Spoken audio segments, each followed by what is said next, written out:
This is VOX TV, and you're welcome to our news bulletin for this hour.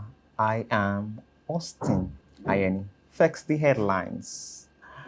NASU and SANU strike action grounds activities in the University of Benin. Plus, 7 persons fear dead in a building collapse in Abuja. And Rotary Club of Abuja, Kubwa, marks 2024 World Polio Day with the distribution of apron materials to market women. Now, the news in detail. The strike action embarked upon by the Joint Action Committee comprising non-academic staff union of University and Senior Staff Association of Nigerian University, SANU, today grounded activities at the University of Benin, Benin City. Our correspondent Victoria Okwamedwa takes the story from here. Following the federal government's failure to pay its members 4-month salaries, the Non-Academic Staff Union of Universities, NASU, and Senior Staff Association of Nigeria Universities have embarked on an indefinite strike. When our news crew visited the University of Benin, Benin City today to monitor the compliance of the industrial action, it was observed that the buildings housing offices of both union workers were under lock and key as their members stayed away from work. Reacting to the development, the chairman of NASU, the Uniben chapter, Comrade Anthony Igbinusa, bared his mind on the reasons for the strike and the way forward. July, I can remember July 17th this year, our nationals of the two unions summoned all branch leaders. When I say leaders, the chairman of all branches to Abuja. We did a protest over this demand. And even while we were there, the government of the day decided to use police against us, tear gas us, and at the end of the day, Comrade Ajero, who was in that meeting, who came late into that meeting, went to presidency that day. Why this issue of minimum wage that we have not even seen now was raging.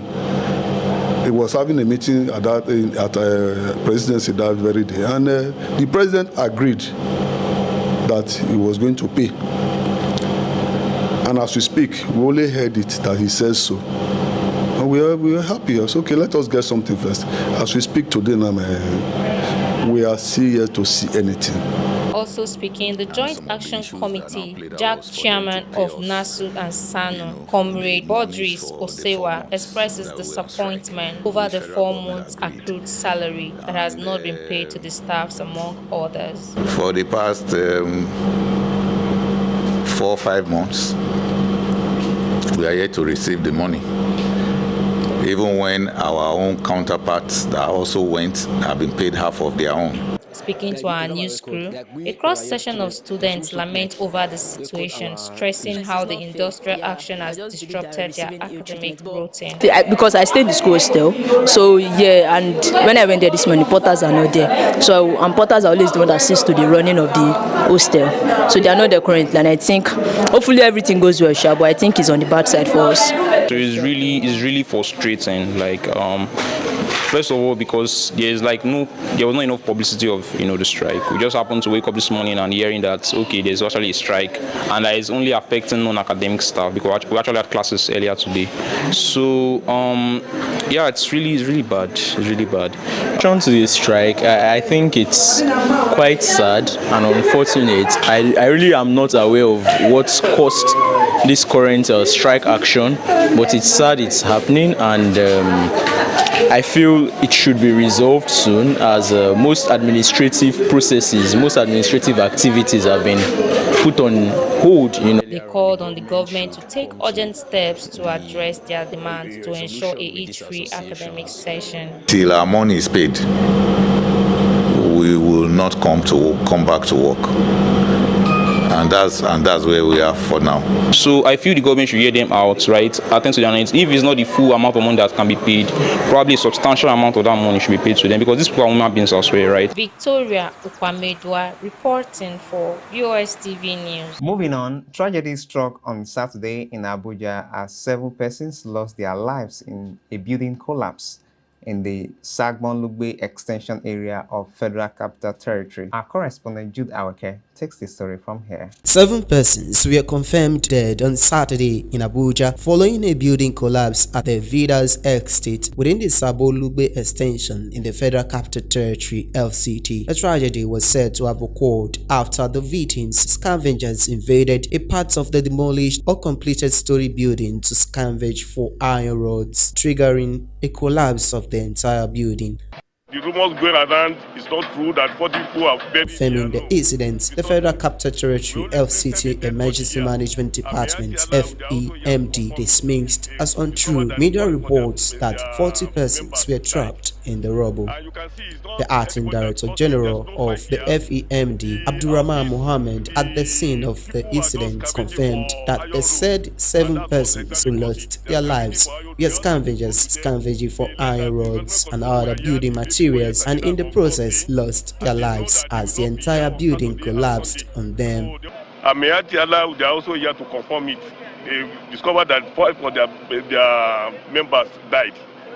And you can see it's not anybody that caused it. There's no fight here. The houses, the people are just scavenging for iron road. And that's what exactly caused it. They're scavenging for iron road. The house have been sold to them. They learned that the government control were here the day before yesterday, that's on Thursday. And they know that they will not be here on Saturday and Sunday. So they ought to use the advantage and come and scavenge for iron road. And that's what caused this. You can see even from up there, you can take a picture all over. They are still, we are trying to make sure that we ask them to go. They are not ready to go. But we are going to enforce, to make sure that they leave the site. Nobody is living inside all this building. Nobody is living there. Only 2 people are receiving treatment in Federal Medical Center. The only thing I will tell people is that they should first of all save their life. We have been saying it all over again. People, you can see, if you take pictures of that, you can see people climbing on top of building. That anything can happen, emergency can happen, they will just fall and die. So these are what we are saying. Anytime this type of site, police must make sure they are there to make sure that they send people away. They should not allow them to take law into their hand and maybe start to demolish themselves. An eyewitness also shed light on the tragedy. I saw one of the victims, one of the person, although the guy didn't die, he fell from the building and then still went to the other building across there. That was when he now died. So he went there to climb another building in order for him to pick iron. So the building collapsed again and hit him. That was what happened. That was one I saw myself yesterday.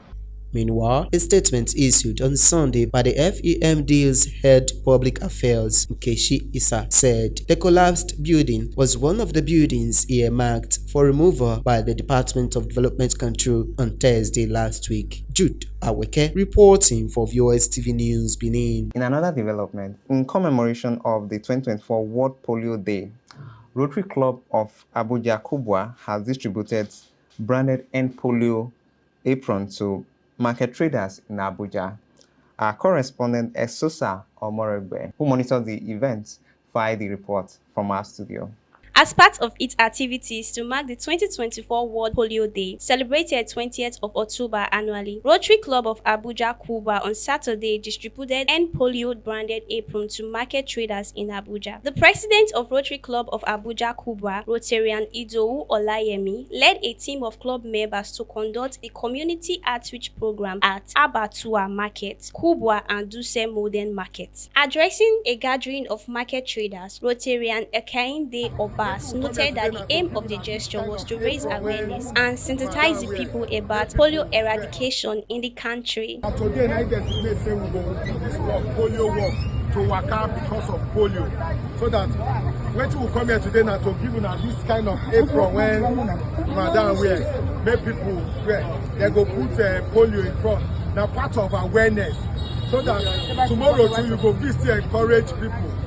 When tomorrow you go see to encourage people when they say they're not able to carry their children go for immunization. Now just start awareness. Now we want to create because we know so now they're busy. Pack. So just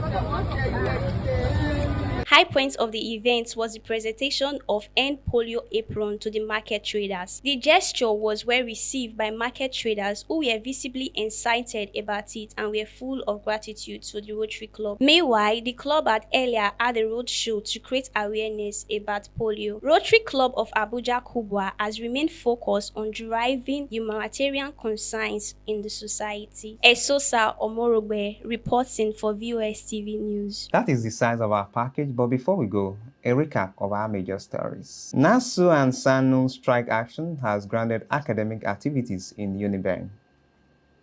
We also told you the reports that several persons fear dead in a beauty collapse in Abuja. And finally, we told you that Rotary Club of Abuja Kubwa marks 2024 World Polio Day with the distribution of apron materials to market traders. That is the size of our package. On behalf of the production crew led by Michael Jackson, I am Austin Ayeni. Do enjoy the rest of your day.